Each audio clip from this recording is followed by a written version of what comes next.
ಸುಮ್ ದೇಶಿ ತಳಿಗಳು ಹೆಚ್ಚು ನಾವು ಇಟ್ಕೊಳ್ಳೋ ಅನ್ನೋ ಉದ್ದೇಶಕ್ಕಾಗಿ HF ಕಡಿಮೆ ಮಾಡಿದೀವಿ ಈಗ ಇವದಾವ್ರಿ. ಅದು ಹಾಲು ಯಾವ ಥರ ಕೊಡ್ಬೋದು ಕೃಷ್ಣವಲ್ಲಿ? ಚಲೋ ಕೊಡ್ತೈತ್ರಿ ಅದು ಕರ ಕುಡ್ಸ್ಕೊಂಡು ನಮ್ಗೆ ದಿನ ಬೆಳಿಗ್ಗೆ ಒಂದು 3-4 ಲೀಟ್ರ್, ಸಾಯಂಕಾಲ ಒಂದು 2-3 ಲೀಟ್ರ್ ಕರ ಹಾಲು ಕುಡಿಸಿ ಕೊಡ್ತೈತ್ರಿ ಅಷ್ಟು. ಮತ್ತೆ ಬೇರೆ ಬೇರೆ HF ಕೃಷ್ಣಾ ವ್ಯಾಲಿ ಏನೈತಿಲ್ಲ, ಇದು ಕೃಷ್ಣಾ ನದಿ ಅಳಿವಿನ ಹಂಚಿ ಹೋಗಿತ್ರಿ ಅದು ಪೂರ್ತಿ ಎಲ್ಲ. ಇಲ್ಲಿ ನಮಗೊಬ್ರು ಡಾಕ್ಟ್ರ್ ಹೇಳ್ರು ಹಿಂಗಾಗೈತಿ ಅದು ಅಳಿವಿನ ಹಂಚಿ ಹೋಗೈತಿ ಅಂದ್ರೆ ಅಂತಲೇ ಹಂಗೆ ಮತ್ತು ಅವ್ರು ಹಿನ್ಕೊಂಡು ಬೀಜ ತಂದು ನಮ್ಗೆ ಅಲ್ಲಿ ಸಪ್ಲೈ ಮಾಡಿರಿ. ಹಂಗೆ ಅದನ್ನ ಅಭಿವೃದ್ಧಿ ಮಾಡ್ಕೊಂಡು ಏನು ಮಾಡಿದ್ವಿ ರೀ. ಅದು ಕೃಷ್ಣಾವಲ್ಲಿ ರೀ, ಇದು ಕೃಷ್ಣಾವಲ್ಲಿ ರೀ. ಇದು ನಡುವಿಂದ ಗಿರ್ ಐತ್ರಿ, ಇದು ಕಿಲಾರಿ ರೀ. ನಾವು ಎಲ್ಲಕ್ಕೂ ಕೋಡ್ ತೆಗ್ಸಿದೀವಿ ರೀ. ನಮ್ಗೆ ಹೊಲಕ್ಕೆ ಗೊಬ್ಬರ ಇಲ್ಲ, ವರ್ಷಕ್ಕೆ 18-20 ಟ್ರೇಲರ್ ಗೊಬ್ಬರ ಹಾಕೈತ್ರಿ ನಮ್ಗೆ. 20 ಟ್ರೇಲರ್ ಅದೇ ನಮ್ಮ ಹೊಲಕ್ಕೆ ಹಾಕಿವ್ರಿ. ನಮ್ಮ ಟ್ರೇಲರ್ ಕೊಟ್ರೆ ಹೆಂಗಾಗತ್ರಿ? ಒಂದು ಇಲ್ಲಿ ಮಾರಾಗ್ರಿ ಇಲ್ಲಿ 3,000 ರೂಪಾಯಿಗೆ ಒಂದು ಟ್ರೇಲರ್ ಹೋಯ್ತಾರ್ರಿ. ನಾವು ಮಾರ್ರೆ 1 ಲಕ್ಷ ರೂಪಾಯಿ ಗೊಬ್ಬರನ ಮಾರ್ಬೋದು. ಇದು 60-70 ಸಾವಿರ ರೂಪಾಯಿ ವರ್ಷದ 60-70 ಸಾವಿರ ರೂಪಾಯಿ ಗೊಬ್ಬರನ ಮಾರ್ಬೋದು ನಾವು. ಅದೆಲ್ಲ ನಮ್ಮ ತೋಟಕ್ಕೆ ಹಾಕಿವ್ರಿ ನಾವು. ನಮಗೆ ಹಾಕ್ತಾರೆ ಇದರಿಂದ ಗಿರ್ ಅಂದ್ರೆ ಮೊದಲು ಒಂದಿತ್ರಿ, ಅದನ್ನ ಮಾರೇನ್ರಿ. ಅದು ದೊಡ್ಡದೈತ್ರಿ, ಅದು ಭಾಳ ದೊಡ್ಡದೈತ್ರಿ. ಅದು 12-13 ಲೀಟ್ರ್ ಕೊಡ್ತೈತ್ರಿ. ಅದು 12-13 ಲೀಟ್ರ್. ಅದು ನಮ್ಗೆ ಮೇಸಾಕ ಭಾಳ ಪ್ರಾಬ್ಲಮ್ ಆಕೈತ್ರಿ, ದೊಡ್ಡದೈತ್ರಿ. ಅದನ್ನ ಕೊಟ್ಟ ಈಗ ಐತ್ರಿಲ್ಲ ಮತ್ತೆ ಕರ ಮತ್ತೊಂದು ಸಣ್ಣ ರೆಡಿ ಆಗೈತಿ. ತೆರ್ದಾಳ ತಾಲೂಕು ಹನಗಂಡಿ. ನಮಸ್ತೆ, ಅಗ್ರಿಮೆಂಟ್ ಯೂಟ್ಯೂಬ್ ಚಾನಲ್ಗೆ ಸ್ವಾಗತ. ಇವತ್ತು ನಾನು ತೆರ್ದಾಳ ತಾಲೂಕಿನ ಹನಗಂಡಿ ಗ್ರಾಮದಲ್ಲಿದ್ದೀನಿ. ನೀವು ಇದು ಒಂಥರ ನಂದು ಇವ್ರದ್ದು ಒಂದು ಏನಂತಾರಲ್ಲ ಜನ್ಮಾಂತರ ಸಂಬಂಧ ಅಂತ ಹೇಳ್ಬೋದು. ಬೇರೆ ಯೂಟ್ಯೂಬ್ ಸಂಬಂಧ ಅಲ್ಲ, ಒಂಥರ ಬೇರೆ ಸಂಬಂಧ ಅಂತಲೇ ಹೇಳ್ಬೋದು. ಅಷ್ಟು ಇವ್ರದ್ದು ನಮ್ಮದು ಸಂಬಂಧ. ಇವತ್ತು ಇಂಥ ರೈತರನ್ನ ಇವತ್ತು ನಾವು ಪರಿಚಯ ಮಾಡ್ಕೊಡ್ತೀನಿ ನಮ್ಮ ಚಾನಲ್ ಮುಖಾಂತರ. ಅಂದ್ರೆ ಅದು ನನ್ನ ಹೆಮ್ಮೆಯ ವಿಷಯ ಅಂತಲೇ ನಾನು ಹೇಳ್ಕೊತೀನಿ. ಇಂಥ ರೈತರ ಮಾಹಿತಿ ನಿಮಗೆ ಸಂಪೂರ್ಣವಾಗಿ ಬೇಕಪ್ಪ ಅಂದ್ರೆ ನಮ್ಮ ಚಾನಲ್ಗೆ ಯಾರು ಸಬ್ಸ್ಕ್ರೈಬ್ ಆಗಿ ಲೈಕ್ ಕೊಡಿ, ಕಮೆಂಟ್ ಮಾಡಿ, ಶೇರ್ ಮಾಡಿ. ಏನು ವಿಶೇಷ ಅಂದರೆ ನಾನು ಈ ಊರಿಗೆ ಬಂದಾಗ ಮೊದಲು 20 ವರ್ಷದಿಂದ ಒಂದು ಬೋರ್ವೆಲ್ ಪಾಯಿಂಟ್ಗೆ ಅಂತ ಬಂದಿದ್ದೆ. ಆದರೆ ಇವತ್ತು ಅವರು ಅತ್ಯದ್ಭುತ ರೈತರು. ಇವತ್ತರ ಯೂಟ್ಯೂಬ್ ಮುಖಾಂತರ ಅವ್ರನ್ನ ಬೇರೆ ರೂಪದಲ್ಲಿ ಪರಿಚಯ ಮಾಡಿಕೊಡ್ತೀನಿ. ಅಣ್ಣ ನಮಸ್ತೆ, ನಿಮ್ಮ ಹೆಸರು? ನಿಮ್ಮ ಸರ್ ಮಲ್ಲಿಕಾರ್ಜುನ ಅಪ್ಪಣ್ಣ ಕುಂಟಶೆಟ್ಟಿ, ಹನಗಂಡಿ ರೀ. ಊರ್ರಿ? ಹ್ಞೂ. ಆಕಳ ಸಾಕಾಣಿಕೆ ಅದು ಒಂದೇ ತಳಿ ಅಲ್ಲ, HF ಐತ್ರಿ. ಇದು ಕೃಷ್ಣಾವಲಿ ಐತ್ರಿ, ಅಲ್ಲಿ ಗಿರ್ ಐತ್ರಿ, ಮುಂದೆ ಕಿಲಾರಿ ಐತಿ. ಇದಾವ್ರಿ. ಅಂದ್ರೆ ಒಂದೇ ವೆರೈಟಿ ಯಾಕೆ ಸಾಕಿಲ್ಲ? ಇಲ್ಲಿ ಎಲ್ಲಾ ತರ ಇರ್ಬೇಕಲ್ಲ, ಎಲ್ಲಾ ತರ ಇರ್ಲಿ ಅನ್ನೋ ಉದ್ದೇಶಕ್ಕಾಗಿ ಸಾಕಿದ್ವಿ. ನಾವೆಲ್ಲ ಕ್ರಾಸ್ ಮಾಡಿ ಯಾವ ಕೊಂಡು ತಂದಿಲ್ಲ ನಾವು, ಎಲ್ಲಾ ಮನೆಯವ್ರಿ ಕ್ರಾಸ್ ಮಾಡಿದ್ದು ಇಲ್ಲೇ ನಮ್ಮಲ್ಲಿ ಹುಟ್ಟಿದ್ದು ರೀ. ಎಲ್ಲ ಈ ಕೃಷ್ಣಾವಳಿ ಏನು ಸಂಬಂಧ? ಕಿಲಾರಿದೇನು ಮತ್ತೆ ಬೇರೆ ಬೇರೆ HF ಕೃಷ್ಣಾವಲಿ ಏನೈತಿಲ್ಲ, ಇದು ಕೃಷ್ಣಾ ನದಿ ಅಳಿವಿನ ಹಂಚಿ ಹೋಗಿತ್ರಿ ಅದು ಪೂರ್ತಿ ಎಲ್ಲ. ಇಲ್ಲಿ ನಮಗೊಬ್ರು ಡಾಕ್ಟ್ರ್ ಹೇಳ್ರು ಹಿಂಗಾಗೈತಿ ಅದು ಅಳಿವಿನ ಹಂಚಿ ಹೋಗೈತಿ ಅಂದ್ರೆ ಅಂತಲೇ ಹಂಗೆ ಮತ್ತು ಅವ್ರು ಹಿನ್ಕೊಂಡು ಬೀಜ ತಂದು ನಮ್ಗೆ ಅಲ್ಲಿ ಸಪ್ಲೈ ಮಾಡಿರಿ. ಹಂಗೆ ಅದನ್ನ ಅಭಿವೃದ್ಧಿ ಮಾಡ್ಕೊಂಡು ಏನು ಮಾಡಿದ್ವಿ ರೀ. ಅದು ಕೃಷ್ಣಾವಲ್ಲಿ ರೀ, ಇದು ಕೃಷ್ಣಾವಲ್ಲಿ ರೀ. ಇದು ನಡುವಿಂದ ಗಿರ್ ಐತ್ರಿ, ಇದು ಕಿಲಾರಿ ರೀ. ನಾವು ಎಲ್ಲಕ್ಕೂ ಕೋಡ್ ತೆಗ್ಸಿದೀವಿ ರೀ. ಇದೊಂದು ಅದೊಂದು 2 HF ಅದಾವ್ರಿ. ಮನೆ 2 HF ಆಕಳ ಮಾರೇನ್ರಿ ನಾ. ಈಗ ಭಾಳ ದಟ್ಟಾಗುತ್ತೆ ಅಷ್ಟೇ ಮಾಡ್ಕೊಳ್ಳೋ ಅದಕ್ಕೆ ಈಗ ಸುಮ್ ದೇಶಿ ತಳಿಗಳು ಹೆಚ್ಚು ನಾವು ಇಟ್ಕೊಳ್ಳೋ ಅನ್ನೋ ಉದ್ದೇಶಕ್ಕಾಗಿ HF ಕಡಿಮೆ ಮಾಡಿದೀವಿ ರೀ. ಈಗ ಇವದಾವ್ರಿ. ಈಗ ಮತ್ತೆ ಕಿಲಾರಿ ಮತ್ತೆ ಗೀರ್ದು ಏನು ವ್ಯತ್ಯಾಸ? ಕಿಲಾರಿ ಏನೈತ್ರಿ, ಇದು ನಮ್ಮ ಇಲ್ಲಿ ಮಹಾರಾಷ್ಟ್ರ ತಳಿ ರೀ. ಗಿರ್ ಅದು ಹರಿಯಾಣ ಅಂತಾರಲ್ಲ, ಆ ಕಡೆ ಇದ್ರಾಗ ಗಿರ್ ಹಾಲು ಉಣ್ಣಾಕ ರುಚಿ ರೀ. ಮತ್ತು ಇದು ಕೃಷ್ಣಾವಲಿ ಅದಂತೆ ನಮ್ಮ ಭಾಗದ ಇಲ್ಲಿ ಕೃಷ್ಣ ನದಿ ಎಡಬಲ ಎಲ್ಲೇ ಇದ್ರದ. ಅಂದ್ರೆ ನಮ್ಮ ಜವಾರಿ ತಳಿ ಅಂತ ಹೇಳ್ಬೋದು. ಜವಾರಿ ಹ್ಞೂ ರೀ, ಕೃಷ್ಣಾವಲಿ ಜವಾರಿ ತಳಿನ ರೀ.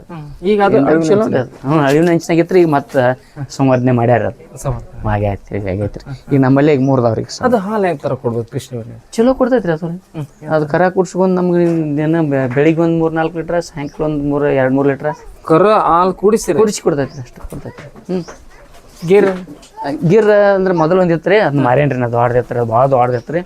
ಅದು 12-13 ಲೀಟ್ರ್ ಕೊಡ್ತೈತ್ರಿ. ಅದು 12-13 ಲೀಟ್ರ್. ಅದು ನಮ್ಗೆ ಮೇಸಾಕ ಭಾಳ ಪ್ರಾಬ್ಲಮ್ ಆಕೈತ್ರಿ, ದೊಡ್ಡದೈತ್ರಿ. ಅದನ್ನ ಕೊಟ್ಟ ಈಗ ಐತ್ರಿಲ್ಲ ಮತ್ತೆ ಕರ ಮತ್ತೊಂದು ಸಣ್ಣ ರೆಡಿ ಆಗೈತಿ. ಇವು HF ಇವ್ರಲ್ಲ. ಈಗ ಸದ್ಯ ಅದೊಂದು ಈಗ ಹಿಂಡ್ತೈತ್ರಿ. ಅದು ಬೆಳಿಗ್ಗೆ ಒಂದು 8-9, ಸಾಯಂಕಾಲ ಒಂದು 7-8 ಕೊಡ್ತೈತ್ರಿ. ಮತ್ತು ಈಗ ಒಂದು ಕಿಲಾರಿ ಐತಿಲ್ಲ, ಇದು ರೀ. ಇದ್ರದ ಮೂಲತಃ ಕಿಲಾರಿನೇ ಐತ್ರಿ. ಅದ್ರ ಜವಾರಿನ ರೀ. ಜವಾರಿ ಆಕಳುಗಳನ್ನ ಹಿಂಗೆ ನಾವು ಮತ್ತೆ ಹಂಗೆ ಸಂವರ್ಧನೆ ಮಾಡ್ಕೊಂತೀವಿ, ಎಲ್ಲ ಮಾಡ್ಕೊಂಡಿವಿ ನೋಡ್ರಿ. ಜೊತೆಗೆ ರೇಷ್ಮೆ ಬೆಳೆ ಮಾಡ್ತೀವಿ. ಚಲೋ ಅನ್ಸೈತೆ ನಮ್ಗೆ, ನೆಮ್ಮದಿ ರೀ. ನಮ್ಗೆ ನಮ್ಮ ಹೊಲಕ್ಕೆ ಸಾಕಷ್ಟು ಗೊಬ್ಬರ ಆಕೈತ್ರಿ. ಮನೆ ಉಣ್ಣಾಕ ಚಲೋ ಹಾಲು ಇರ್ತೈತ್ರಿ, ಕ್ವಾಲಿಟಿ ಹಾಲು.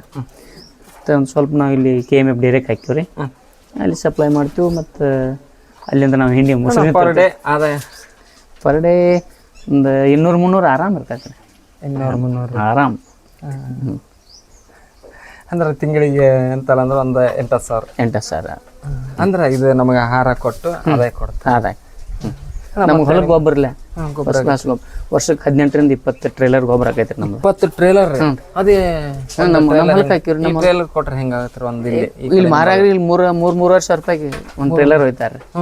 ನಾವು ಮಾರ್ರೆ 1 ಲಕ್ಷ ರೂಪಾಯಿ ಗೊಬ್ಬರನ ಮಾರ್ಬೋದು. ಇದು 60-70 ಸಾವಿರ ರೂಪಾಯಿ ವರ್ಷದ 60-70 ಸಾವಿರ ರೂಪಾಯಿ ಗೊಬ್ಬರನ ಮಾರ್ಬೋದು ನಾವು. ಅದೆಲ್ಲ ನಮ್ಮ ತೋಟಕ್ಕೆ ನಮ್ಮ ತೋಟಕ್ಕೆ ಹಾಕಿವ್ರಿ ನಾವು. ನಮಗೆ ಹಾಕ್ತಾರೆ ಇದರಿಂದ ಗೊಬ್ಬರ ನಿರ್ವಹಣೆ ಕಡಿಮೆ. ರಾಸಾಯನಿಕ ಮುಕ್ತ ಅಂದ್ರೂ ಅಡ್ಡಿ ಇಲ್ರಿ. ಈ ಮತ್ತೆ ಈಗ ನಮಗೆ ಸಮಗ್ರ ಕೃಷಿ ಅಂತಾನ ಅನ್ಸುತ್ತೆ. ನಿಮ್ಮ ಮನೆ ಒಳಗೆ ಬಂದ್ರೆ ಆಕಳದವು, ಆಮೇಲೆ ಎತ್ತದವು, ಆಮೇಲೆ ಇವೆಲ್ಲ ಮತ್ತೆ ಬೇರೆ ರೇಷ್ಮೆ ಬೆಳೆ. ರೇಷ್ಮೆ ಬೆಳೆ ಐತ್ರಿ, ಚಲೋ ಐತ್ರಿ ಅದು ರೀ. ವರ್ಷಕ್ಕೆ ನಾವು ಅಂದ್ರೆ 1 ಎಕರೆ ಐತ್ರಿ ರೇಷ್ಮೆ ರೀ. 2 ಭಾಗ ಮಾಡ್ತೀವಿ. ಒಮ್ಮೆ ಒಂದು 100-120 ಲಿಂಕ್ಸ, ಒಮ್ಮೆ ಒಂದು 100-120 ಲಿಂಕ್ಸ. ಎಲ್ಲಿ ಹೋಗ್ತೀರಿ ಮಾರ್ಕೆಟ್ ಇಲ್ಲಿ ಹತ್ನಿ ಐತ್ರಿ, ಜಮಖಂಡಿ ಕೊಡ್ತೀರಿ, ಗೋಕಾಕ್ ರೀ, ಮುದೋಳ ಐತ್ರಿ. ಮಾರ್ಕೆಟ್ ಬಂದಾಗೈತ್ರಿ ಅದ. ಮುಂದೆ ನೀವು ಪ್ರಮುಖವಾಗಿ ಇಲ್ಲೆಲ್ಲ ಅರಿಶಿನ, ಕಬ್ಬ ಬೆಳಿತೀರಿ. ಎಲ್ಲ ಬೆಳಿತೀರಿ. ಕಬ್ಬ ಬೆಳಿತೀರಿ. ಈಗ ಅರಿಶಿನ ಬಿಟ್ಟಿದ್ದೀವಿ ರೀ. ಈಗ ಅರಿಶಿನ ಏನು ಬೆಳೆಯಂಗಿಲ್ಲ ರೀ. ಮೊದಲು ಬೆಳಿತಿದ್ದೆವು. ಈಗ ಅದು ಒಂದ್ಸರಿ ರೆಕಾರ್ಡ್ ಅಂತ ಕೇಳಿದ್ರಿ, ಅತಿ ಹೆಚ್ಚು ಬೆಳೆದಿರಿ. ಯಾವ ಥರ ಬೆಳೆದ್ರಿ? ಅದು ಅವಾಗ 43 ಕ್ವಿಂಟಲ್ ಆಗಿತ್ತು. 43 1 ಎಕರೆ ಆಗಿತ್ತು ರೀ. ಅವಾಗ ರೇಟ್ ಏನಾಯ್ತು? ಅವಾಗ 3,800-600 ಐತಿತ್ತು ರೀ. 600-800 ಅಷ್ಟೇ ಐತ್ರಿ. ಅವಾಗ ಕಡಿಮೆ ಭಾಳ ಐತೆ ರೇಟ್ ರೀ. ಈಗ ಚಲೋ ಐತ್ರಿ. ಈಗ ಆದ್ರೆ ಏನಾಗ್ತಿತ್ತು? ಈಗ ಏನ್ರಿ ಲಕ್ಷ ಗಂಟ್ಲೆ ಅಲ್ರಿ ಅದು. ಭಾರಿ ಭಯಂಕರ ಆಗ್ತಿತ್ತು. ಈಗ 16-18 ಸಾವಿರ ತನಕ ಮಾರಾಕೈತಿ ಅವ್ರಿಗೆ. ಹೆಂಗೆ ಕಷ್ಟ ಅಂತ ಏನಿಲ್ಲ, ಕಾಸ್ಟ್ ಇಲ್ರಿ. ಆಗಿನಕಿಂತನೂ ಚಲೋ ಐತಿ. ಆದ್ರೆ ನಮ್ಗೆ ನೀರಿನ ಪ್ರಾಬ್ಲಮ್ ಐತಿಲ್ಲ. ನೀರಿನ ಪ್ರಾಬ್ಲಮ್ ಸಂಬಂಧ ಬಿಟ್ಟೈತಿ ಅದು. ಹ್ಞೂ. ಒಟ್ಟಾರೆ ಕೃಷಿ ಹೆಂಗೆ ಅನ್ಸುತ್ತೆ? ಚಲೋ ಆರಾಮ್. ಈಗಿನ ಕೃಷಿ ಆರಾಮ್ ಐತಿ. ನಮ್ಗೆ ರೇಷ್ಮೆ ಕೃಷಿ ನಮ್ಮ ದನಗಳದ ನಮ್ಗೆ ಆರಾಮ ಐತಿ ನೋಡ್ರಿ. ಒಟ್ಟಾರೆ ಯುವ ರೈತರು ಈಗ ಹೊಸ ನಿಮ್ಮೆಲ್ಲ ಮಕ್ಕಳು ಎಲ್ಲರೂ ಇದು ಕೃಷಿ ಮಾಡ್ಕೋತೀರಿ ಎಲ್ಲರೂ. ಅದು ಹೆಂಗೆ ಅನ್ಸುತ್ತೆ ರೀ ನಿಮ್ಗೆ? ನಮ್ಗೆ ಒಳ್ಳೇದೈತ್ರಿ, ಚಲೋ ಐತ್ರಿ. ಒಂದು ನೆಮ್ಮದಿ ಕಾಣ. ನೋಡಿ ಸ್ನೇಹಿತರೆ, ನಾನಕರ ಒಂದು ರೀತಿ ನಂದು ನಿಮ್ಗೆ ಮೊದಲೇ ಹೇಳಿದ್ದೀನಿ, ಈಗ ಮತ್ತೊಮ್ಮೆ ಹೇಳ್ತೀನಿ, ಇವ್ರದ್ದು ನಮ್ಮದು ಜನ್ಮಾಂತರ ಸಂಬಂಧ. ನಾನು ಇವತ್ತು ಒಬ್ಬ ಇಂಟರ್ವ್ಯೂ ಮಾಡ್ಬೇಕಂತ ಬಂದವಲ್ಲ, ಏನೋ ಒಂದು ಅಣ್ಣ ತಮ್ಮ ಸಂಬಂಧ, ಆ ಥರ ಸಂಬಂಧ ನಮ್ಮದು ಅಂತಲೇ ಹೇಳ್ಬೋದು. ನಾನು ಒಂದು ಆಕಸ್ಮಿಕವಾಗಿ ಇಲ್ಲಿಗೆ ಬಂದಿದ್ದೆ. ಅವಾಗ ಇವ್ರ ಪರಿಚಯ ಆಗಿತ್ತು ಒಂದು ಬೋರ್ವೆಲ್ ಪಾಯಿಂಟ್ಗೆ ಅಂತ ಹೇಳಿ. ಅದು ಎಷ್ಟೋ ವರ್ಷ ಆದರೂ ನಮ್ಮದು ಅವ್ರದ್ದು ಮರ್ತೇ ಇಲ್ಲ. ಆದ್ರೆ ಮತ್ತೆ ವಾಪಸ್ ಇಲ್ಲಿ ಇದನ್ನು ನಾನು ಒಂದು ಇಂಟರ್ವ್ಯೂ ಬಂದಿದ್ದೆ ರೈತರ ಸಂದರ್ಶನಕ್ಕೆ. ಮತ್ತೊಂದು ಬಂದು ಅಣ್ಣವ್ರ ಸಂದರ್ಶನ ಮಾಡೀನಿ. ಇವರ ಮಾಹಿತಿ ನಿಮಗೆ ಇಷ್ಟ ಆದ್ರೆ ಲೈಕ್ ಕೊಡಿ, ಕಮೆಂಟ್ ಮಾಡಿ, ಶೇರ್ ಮಾಡಿ. ಧನ್ಯವಾದ.